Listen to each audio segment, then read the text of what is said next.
No es solo una banda, no es solo crimen organizado. El Tren de Aragua es un sistema, un monstruo, que nació en las entrañas podridas de una cárcel venezolana y que hoy tiene sus garras en al menos 10 países. Algunos afirman que incluso reciben órdenes desde el mismo Palacio de Miraflores, que el régimen de Nicolás Maduro lo ha usado como brazo invisible, silencioso e imparable.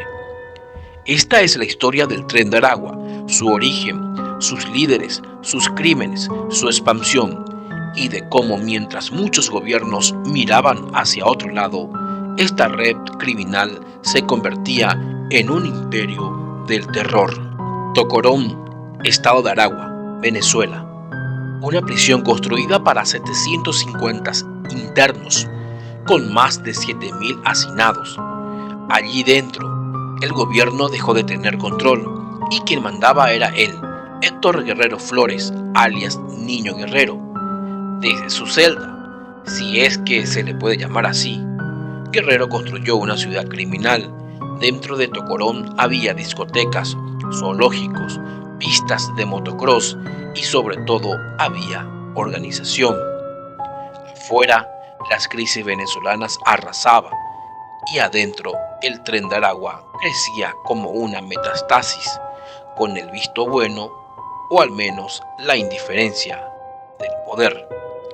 En medio del colapso económico, millones de venezolanos emigraban, cruzando a pie la frontera hacia Colombia, Perú, Chile, Ecuador, entre ellos.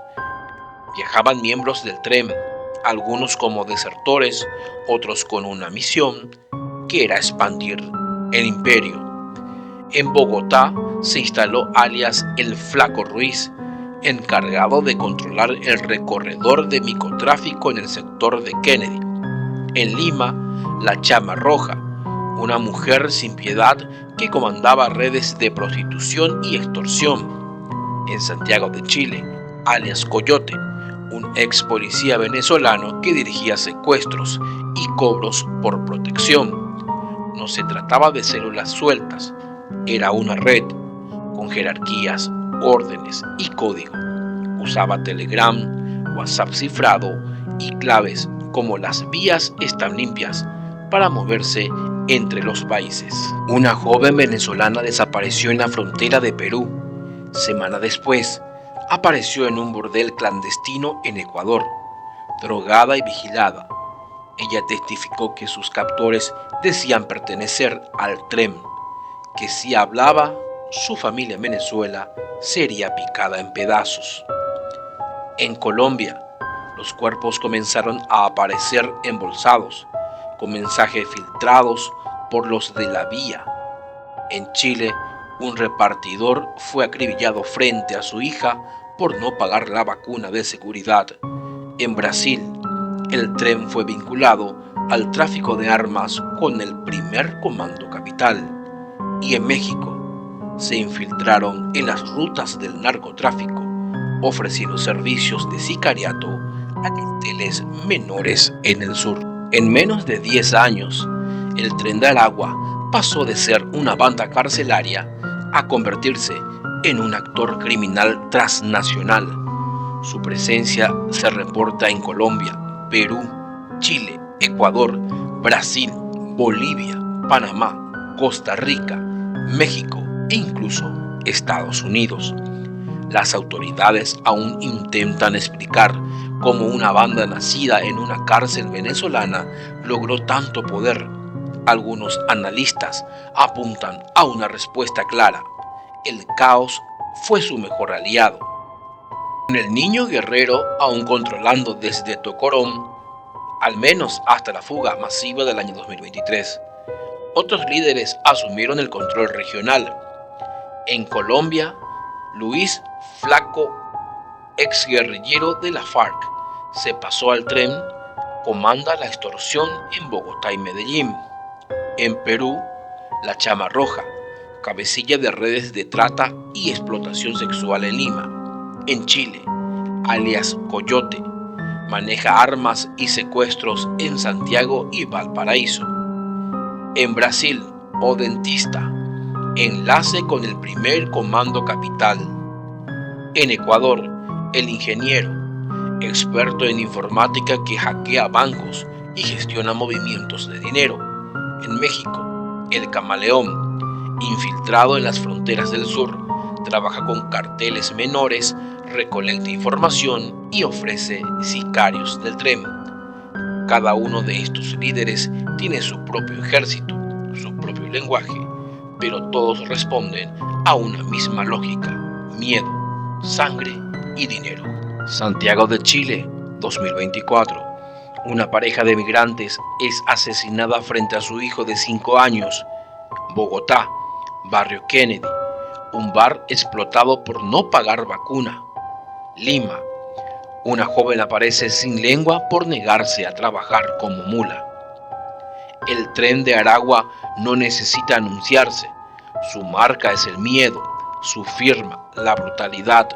Queman cuerpos, lanzan cabezas, filman sus asesinatos y los mandan por Telegram como advertencia. La policía de varios países intenta frenarlos, pero no luchan solo contra delincuentes. Luchan contra una red de inteligencia, logística y aliados silenciosos. A simple vista, solo son extorsiones, robos, secuestros y tráfico humano. Pero detrás del terror callejero, el tren de Aragua es una maquinaria de lavado internacional. Sus ganancias, estimadas en más de 500 millones de dólares anuales, se esconden detrás de empresas fachadas, restaurantes, envíos, agencias de transporte, criptomonedas e incluso fundaciones benéficas.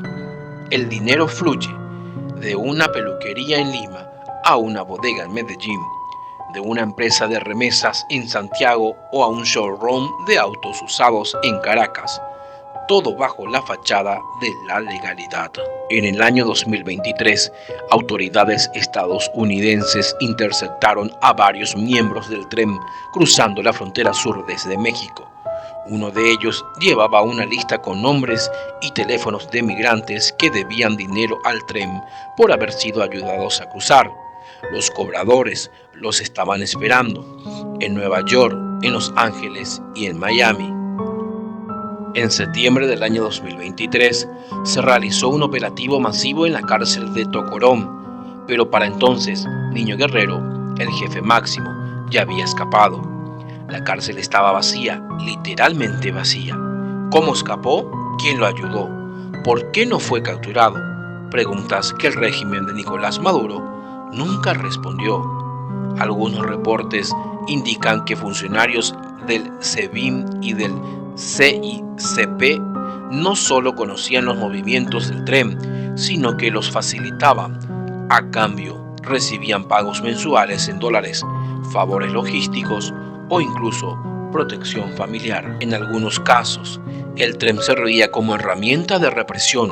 Amenazaban a opositores, perseguían a exmilitares disidentes e incluso intimidaban a periodistas. ¿Y si todo esto fue permitido? ¿Y si el tren de Aragua fue desde su nacimiento una creación del Estado venezolano? Un monstruo alimentado para controlar la calle y hoy descontrolado, convertido en amenaza continental. El año 2024 marcó un antes y un después. Los gobiernos comenzaron a tomarse en serio la amenaza. En Colombia, Perú, Chile y Ecuador se lanzaron operativos de alta intensidad. Los llamaron Cruz del Sur, Frontera de Acero, Plan Escoba Roja.